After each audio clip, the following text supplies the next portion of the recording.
10 minutes, we'd like to invite you to just relax, close your eyes. As the music plays, just rest in the presence and hold space.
Namaste. Welcome.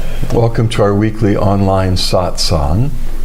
Satsang is a Sanskrit word that means community of truth, which sounds kind of high and lofty.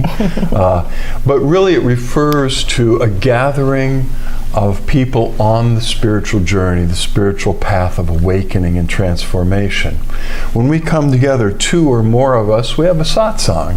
So we could just call it spiritual community. But satsang is a beautiful word, and we like it. So welcome to the Flowering Heart online satsang. We attract people to these satsangs from all over the world, from other continents, countries, from many ideologies, spiritual and religious backgrounds. What we have in common is that we are in a process of awakening into higher states of consciousness and the flowering of our hearts in oneness with the divine source, in unconditional love and compassion. We discover once that begins to happen and we connect with other people who are also awakening, we have more in common with each other than anything that differentiates us. We have more in common with people who are awakening, who are part of some very different kind of spiritual community or teaching than our own, because we're sharing that awakening factor. So I think it's beautifully liberating in so many ways from our whatever our spiritual or ethnic roots might be. There's a deeper connection on the level of awakening and transformation. Before I forget, which I kind of did last week, if everyone who's here would give us a like or a love, then Suzanne and I would know you were actually here. And it's really nice, and we send you extra love at the end. So if you're on Vimeo or LinkedIn or one of the other platforms, you'd have to enter a comment. But if you're on Facebook, all you got to do is give us a thumbs up or a heart, and we'll see your name. So welcome, everybody. We like to open these satsangs to questions and answer, discussion, contemplation of various aspects of the spiritual journey itself. And then later on in our time together, actually we're sending the Flowering Heart Blessing, which is, if you're new to this, a transmission of divine grace, presence, awakened awareness directly from the divine source that catalyzes in the receiver, that's all of us, awakening and transformation, the flowering of our hearts. Awakening is a gift. I like to call it a gift. I know some spiritual teachers call it an accident. And what they mean is that there's nothing you can actually do from an ego perspective to awaken yourself. It's a gift of the universe, and the timing is magnificently mysterious. What we do see is that those who are committed to their spiritual practice, to spiritual growth, become accident prone. They're more likely to have the grace of awakening poured out. But the Flowering Heart Blessing is simply an outpouring of awakened and awakening consciousness from the divine. The divine told us when this was shown to us, I'm sure it's been around forever, but the divine gave Suzanne and me over 7 years ago this new, different form of blessing than the many forms that we'd been involved in over decades, and said, this one comes from me. It doesn't come through an avatar or a master or a hierarchy or any belief system. It comes directly from me. And I give it as a gift of grace, which means you don't pay for it, which means we don't charge for it. And that's one of the beautiful things. Another beautiful thing is that when you receive this energy, this presence, and connect with it, you are instantly initiated to be able to impart the flowering heart blessing yourself. So join us, please. Just invite the divine to pour the blessing through you to everyone that's here tonight and those who will be watching the video recording of this satsang in days, weeks, months, even years ahead. Since there's no time or separation in terms of distance in spirit, even people who just watch a recording of this a year from now would feel like they're with us, like it's happening right now. And you're part of that. So please join us in flowing and pouring out the flowering heart blessing. And the beautiful thing is you don't need to know how to do it. You just invite the divine presence to flow through you, and the divine does all the rest with your consent. So after some discussion, if there is any tonight, then we'll move on to deeper intentional blessings, asking the divine to intervene in circumstances, situations, things you've brought with you tonight to help you with those situations.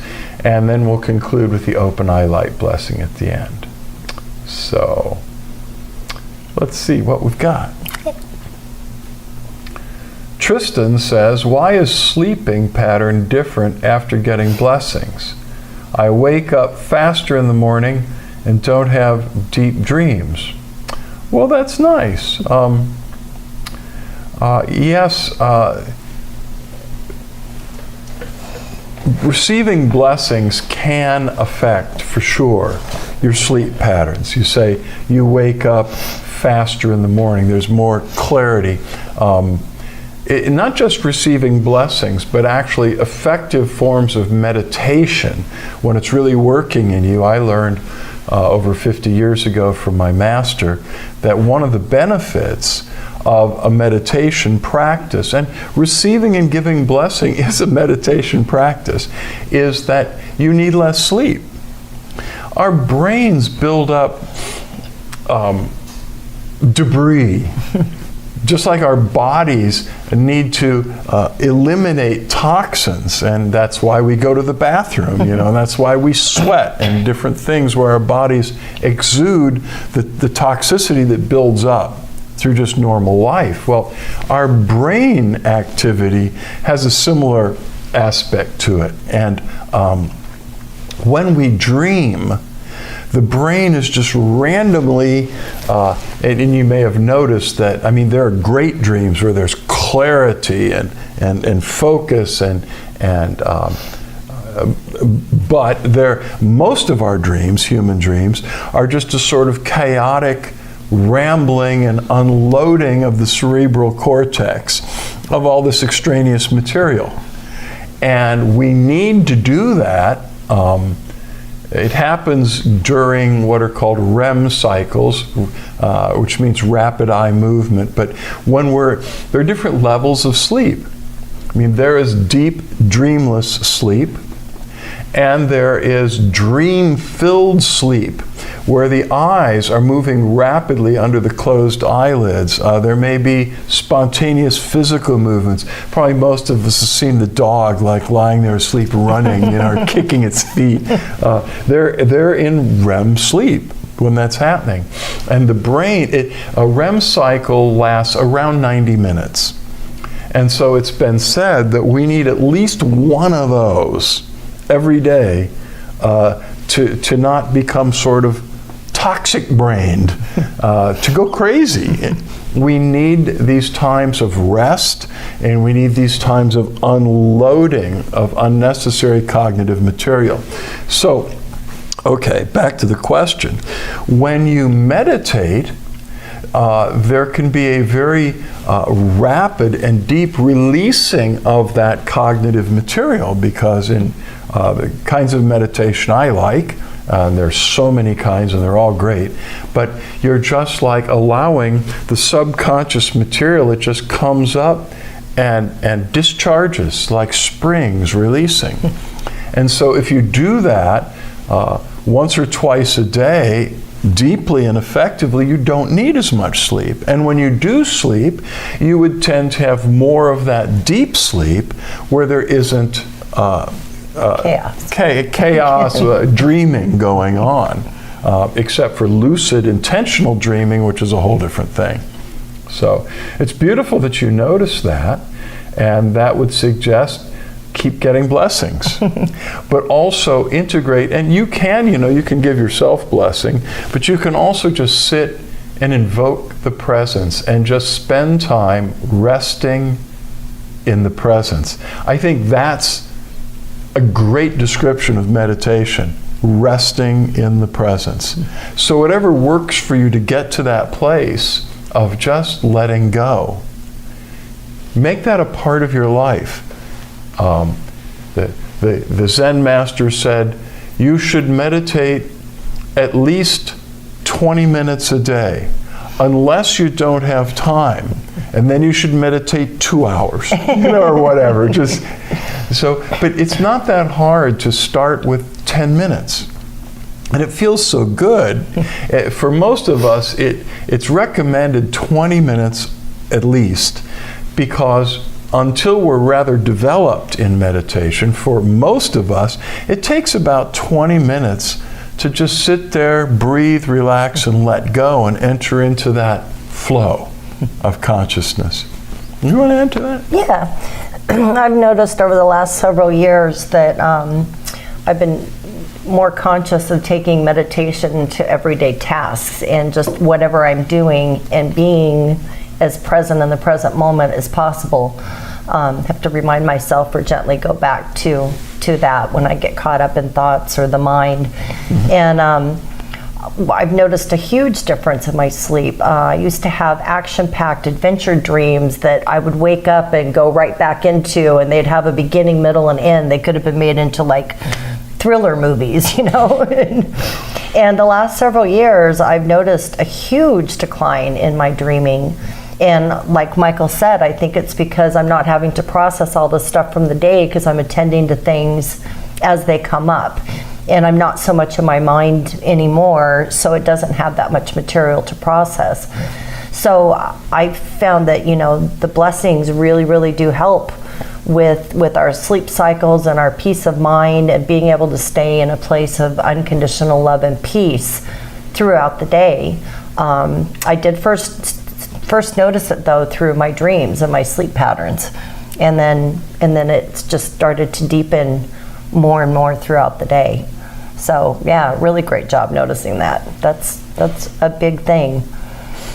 When the first time I went to India, I went through this thing that they called where I was the 21-day process. Very intense. 21 days of really just being immersed in the presence and having that work on you.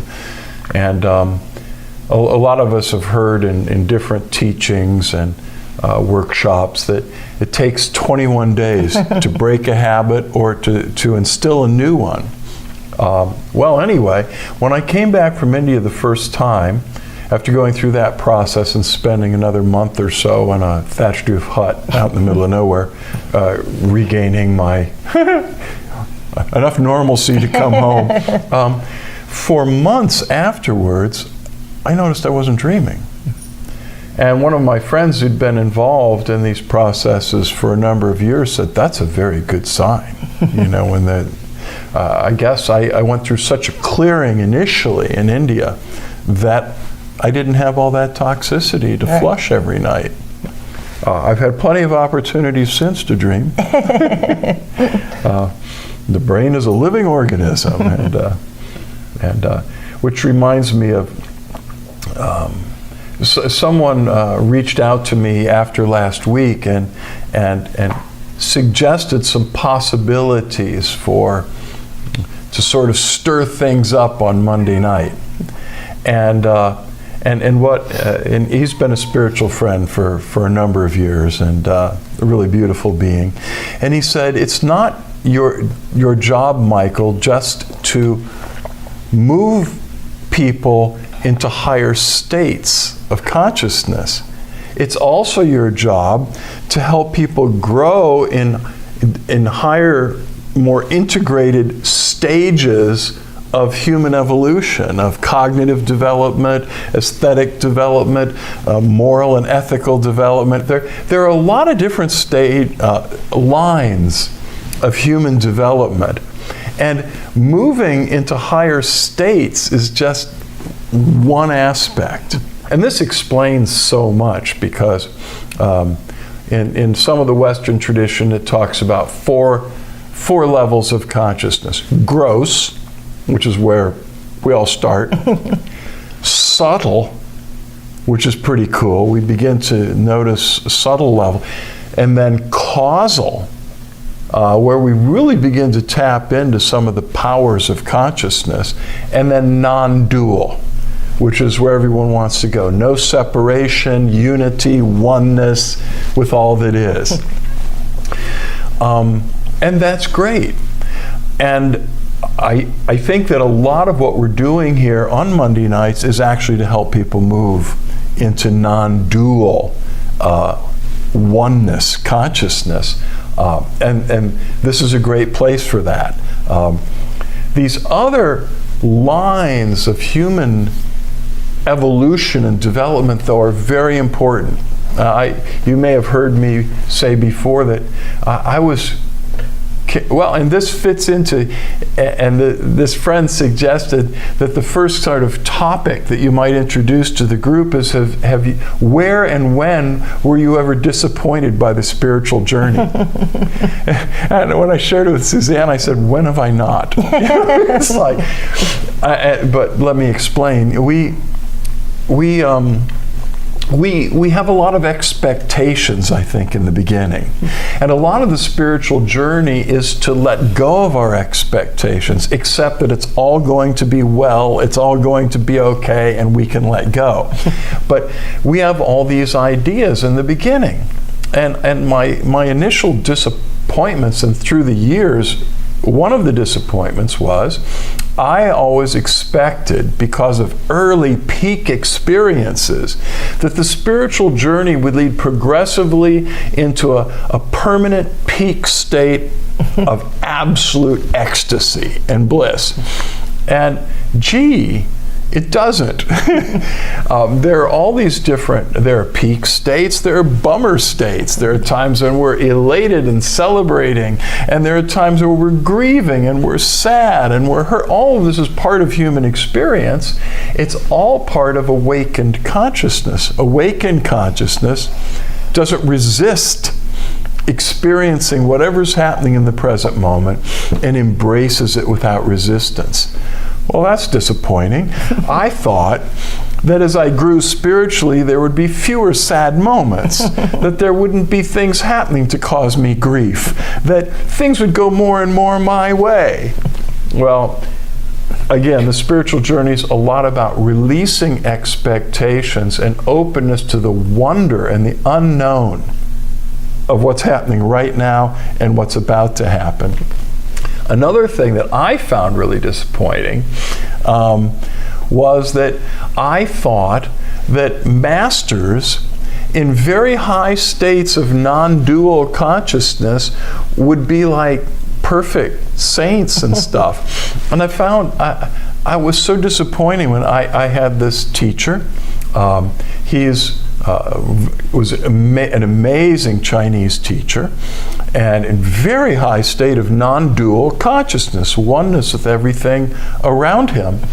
And I learned, this was back in the early 1970s, I had this sort of romantic idea of Tibetan Buddhism, and got initiated and learned some of the practices from a very great Tibetan teacher. The name's not important.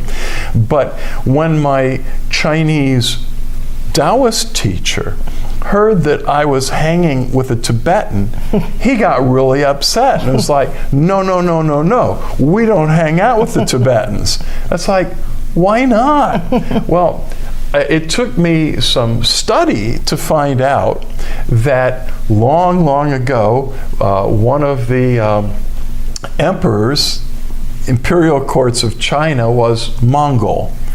And they brought the Tibetan lamas into the imperial court of China. And the lamas and the Lamaist approach to spirituality displaced the indigenous Taoists and the indigenous Chan Buddhists, which we know as Zen Buddhists. And they were kind of pushed out. Well, that left a bad feeling. And I went, well, how can you be in a non-dual state of awareness and have some prejudice toward any ethnic group?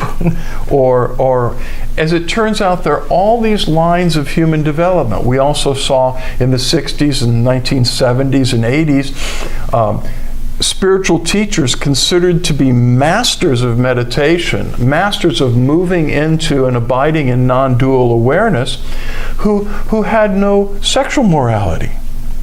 It's like, that's a different thing. So there are all these lines of human development, cognitive development, moral development, that are really, really important. And when all that's put together and integrated with higher levels of conscious awareness, you have true human evolution that embraces all of the different lines and levels of our humanity. Really important, which explained a lot of disappointments when I discovered that my spiritual teachers weren't perfect, darn it. I mean, you want a spiritual master teacher to display no faults, no quirks on that level.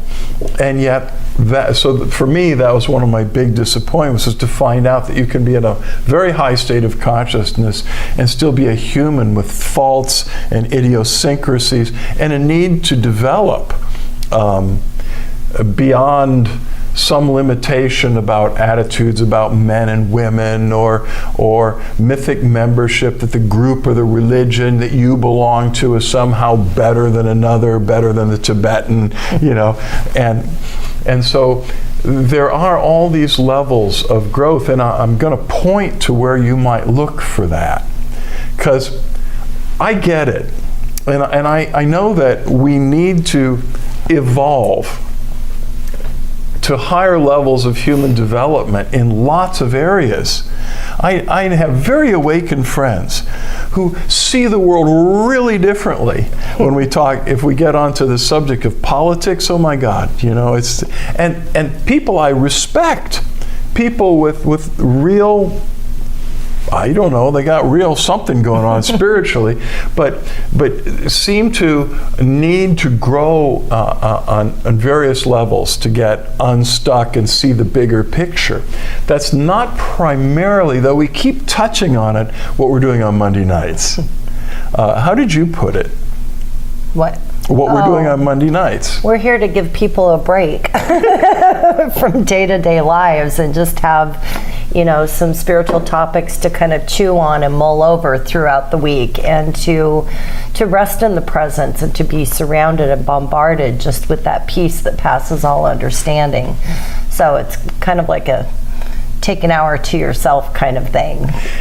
And you hear me sometimes really pushing, come on, ask questions, come on, ask. But I totally understand that our main reason for being here is to connect with the collective presence that we generate as a group of people who's awakening, and the presence itself, and to be recharged and to be cleansed and cleared and saturated, and receive some strength and comfort to go on, and so sometimes there are just no questions at all.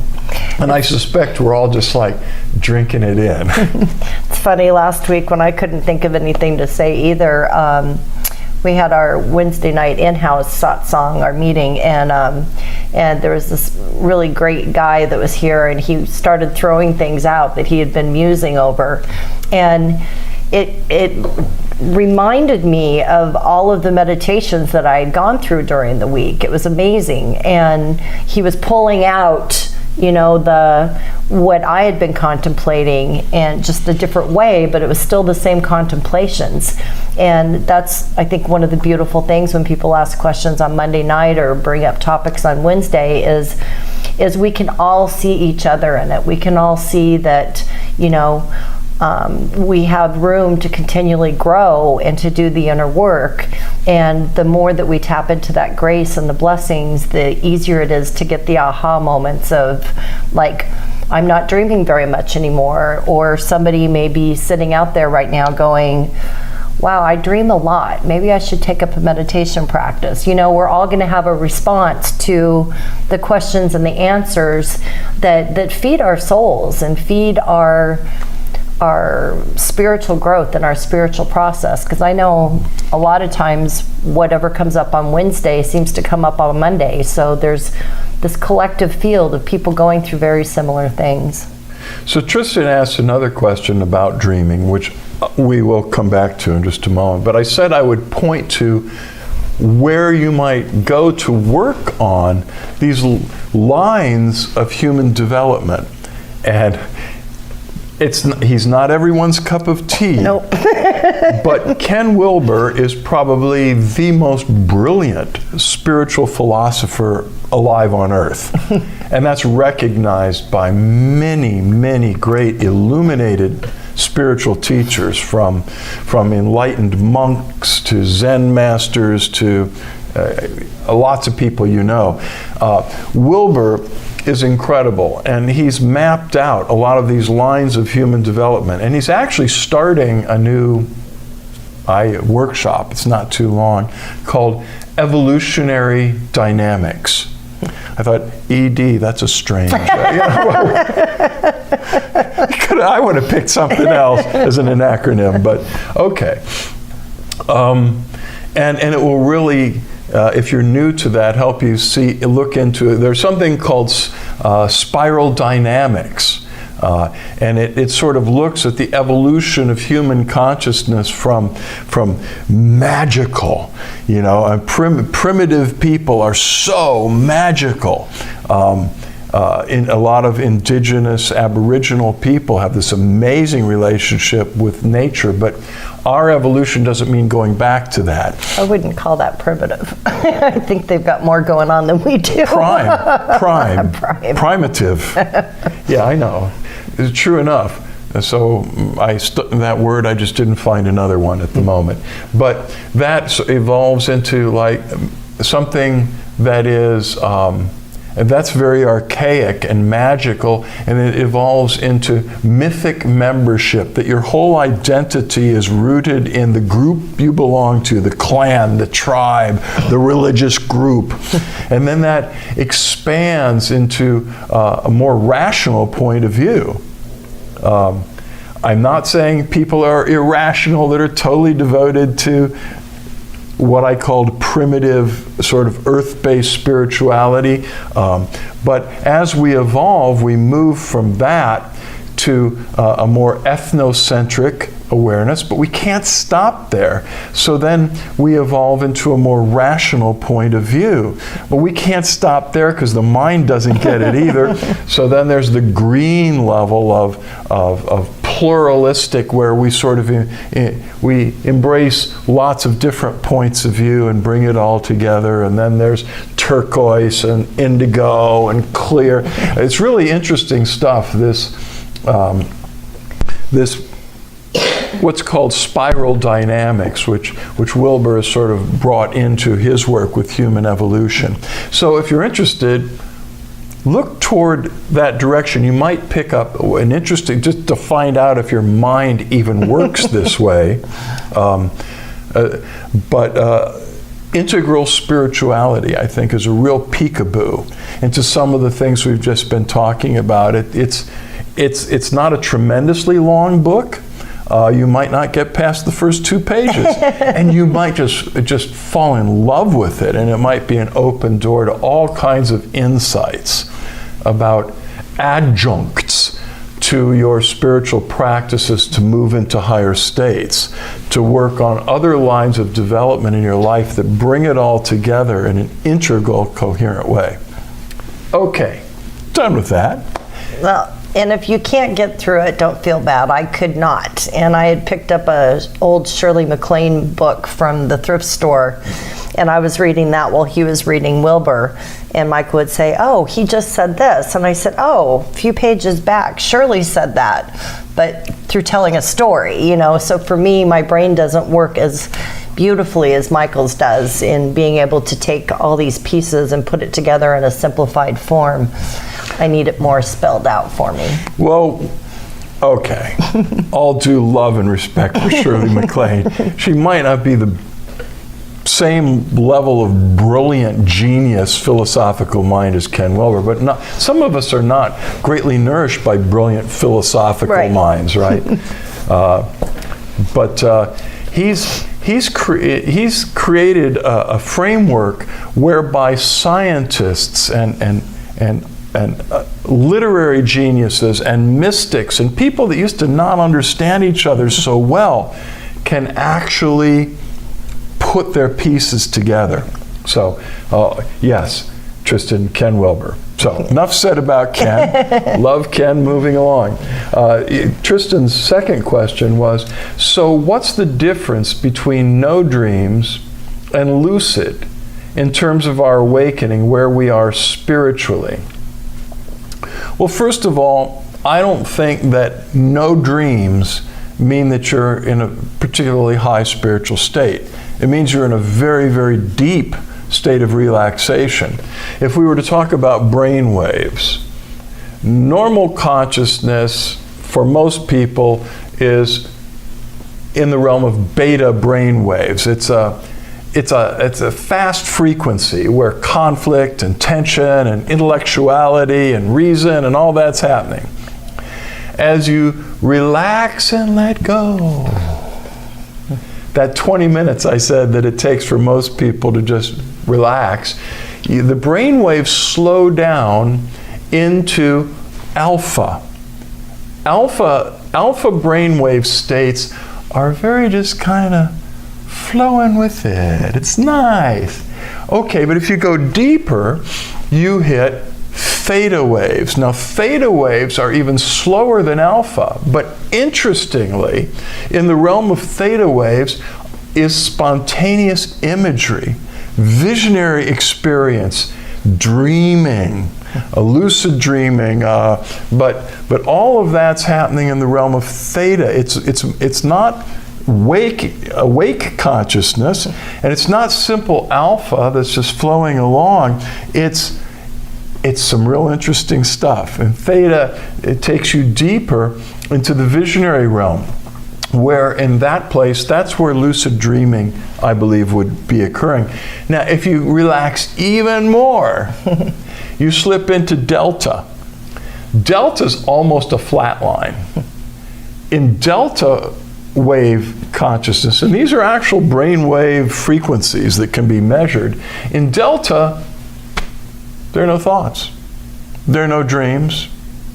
There's no seeing anything.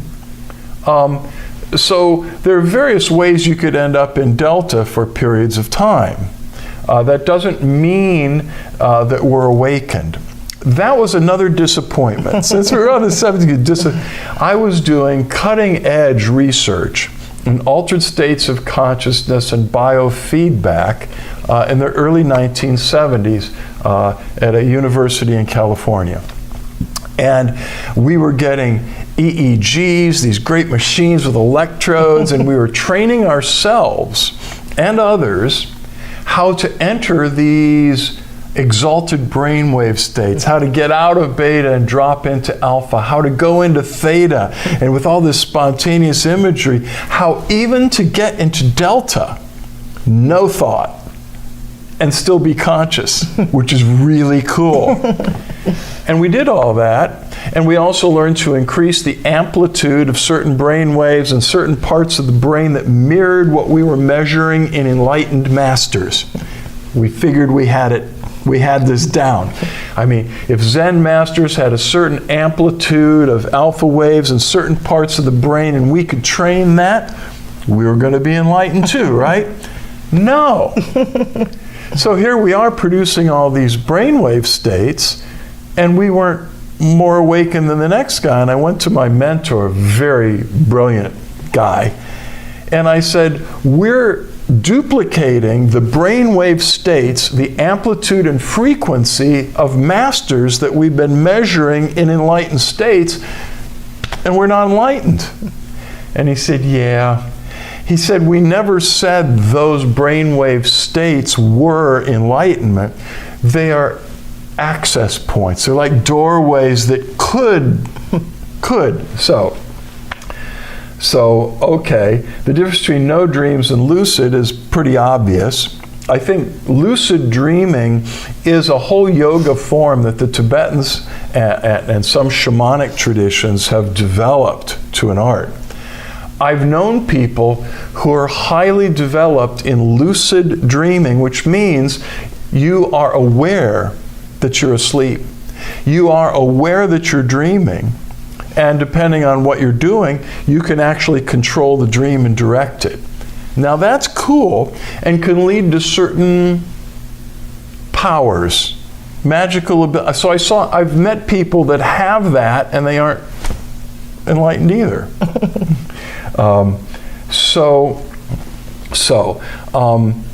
Obviously, no dreams is in the delta realm. Lucid dreams is probably in the theta realm, but also it could be a gamma, which we didn't even talk about, but this is not a class on brainwaves. So you can be in these states and not be incredibly developed spiritually. Awakening, again, enlightenment, awakening is a mysterious gift. It's not something the ego can produce by mimicking brainwave patterns or this and that. But if we are involved in that work, we're more likely to stumble down the rabbit hole of enlightenment.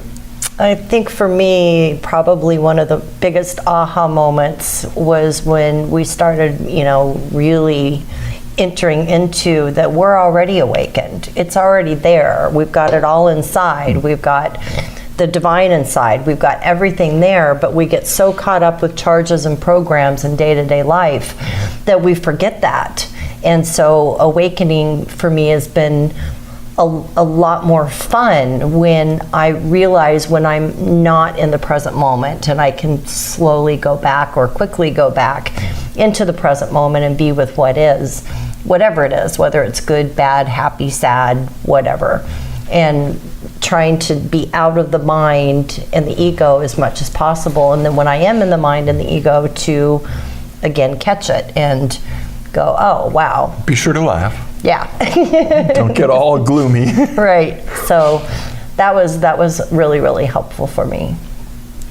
Tristan's, you got great questions tonight. This last one, gee, I'd like to throw it back at you. She asks, last question, what is the difference between the blue pearl and the Merkaba? To which I want to say, oh, is there a difference? What's the connection?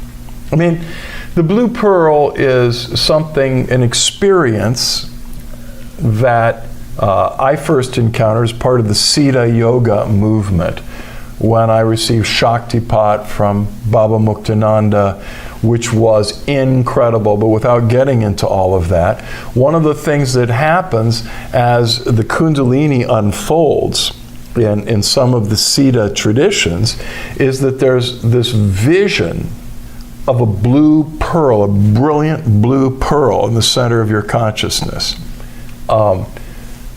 Some traditions would just call that the God's eye. Paramahansa Yogananda said, when you see that, go through it. It's the doorway into oneness with the divine source. Merkaba, I think there's more to it than just the keyhole into unity, and less. I mean, Merkaba is something about the spiritual structure of our human being, of our spiritual being, that is interdimensional, geometrical, but beyond transgeometrical. But Merkaba means in Hebrew chariot. vehicle.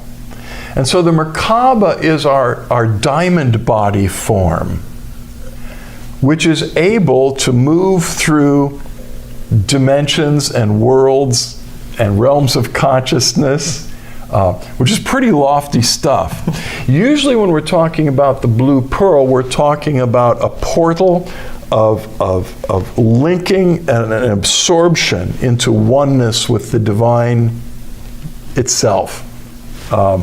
So there's some differences, but maybe they're really expressions of one and the same thing. All is one, I hear. Anyway, that's a great question. Yeah, thank you. If you see, and there's another experience that a lot of people have as their third eyes begin to open and they become aware of their spirit guides or spirit teachers. There are times where you may have an idea or a thought or an insight, and in your field of consciousness, it could happen with your eyes wide open or with your eyes closed. There might be this brilliant blue pearl that appears for usually just briefly.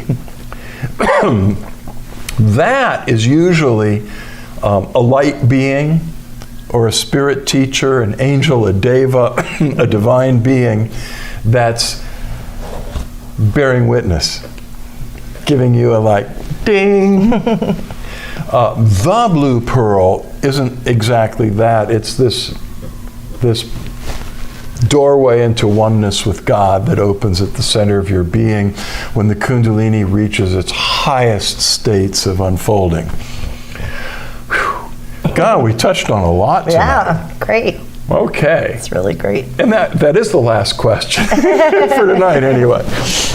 Yeah, well, thanks for sharing. Yeah. Gives us all food for thought for the week. And it gives you things you go, oh, I want to know more about the blue pearl. Well, right. You could Google that, or the Sita Yoga tradition. You could, if you're interested in Merkaba, you could check out Drinvalo Melchizedek. I hear he's got a lot to say about the Merkaba and other traditions. So you could take these words, lucid dreaming, for instance, maybe that sparked you. You could look into it and find some really interesting teachings and writings and workshops that focus on that. So let's dive in. So just close your eyes and take a few slow, deep breaths. And just relax.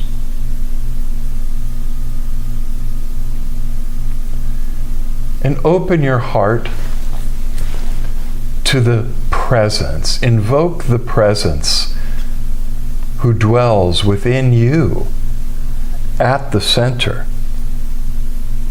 of your being. There's really nowhere that this presence is not. But often our deepest place of connection with the presence is at the center of our own being.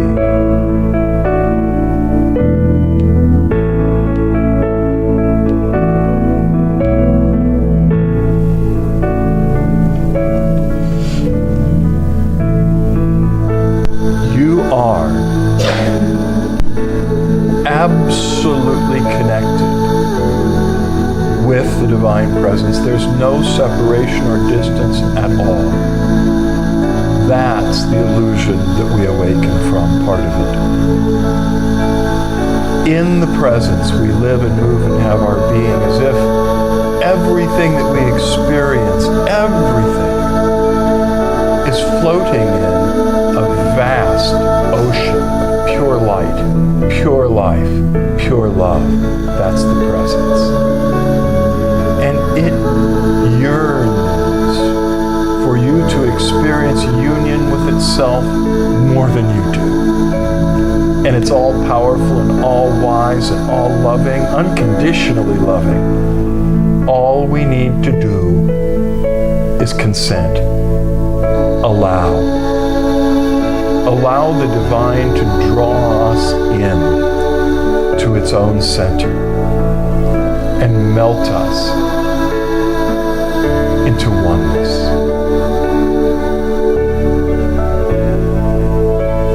every problem you brought with you tonight is already known to the divine. Just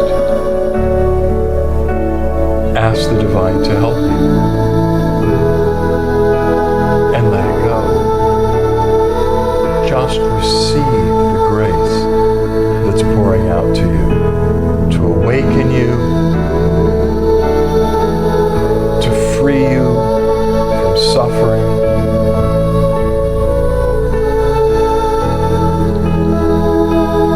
to flood your body and your relationships with healing.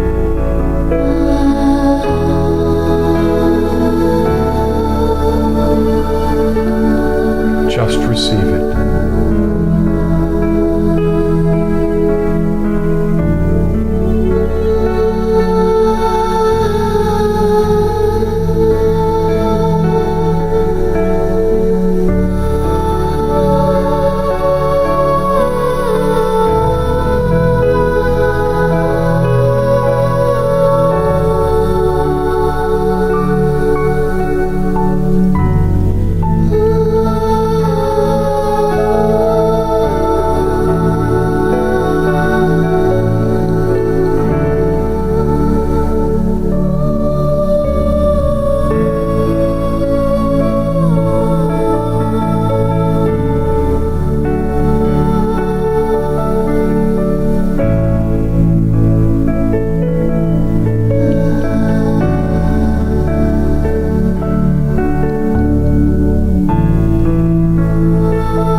I'd like to invite you to, when you're ready, open your eyes and begin to make direct eye contact with Suzanne and or me.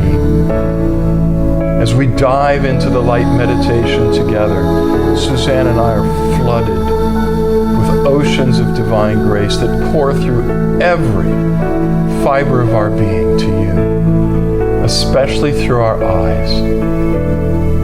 If you keep making direct eye contact with at least one of our eyes, that's all you need to do. The light will stream out of our eyes, in through your eyes, into your spiritual heart, to awaken you to deeper and deeper levels of oneness, unity, love. Just receive.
meditating as long as you like, or lie down nearby in Shavasana. Just align your back with your eyes closed, your arms loosely at your sides, your palms open, turned upward. Just let yourself dissolve in the presence in gratitude. We love you very much. Much love, light, and blessings. Till the next time we come together, know that the divine within us beholds the divine within you, and we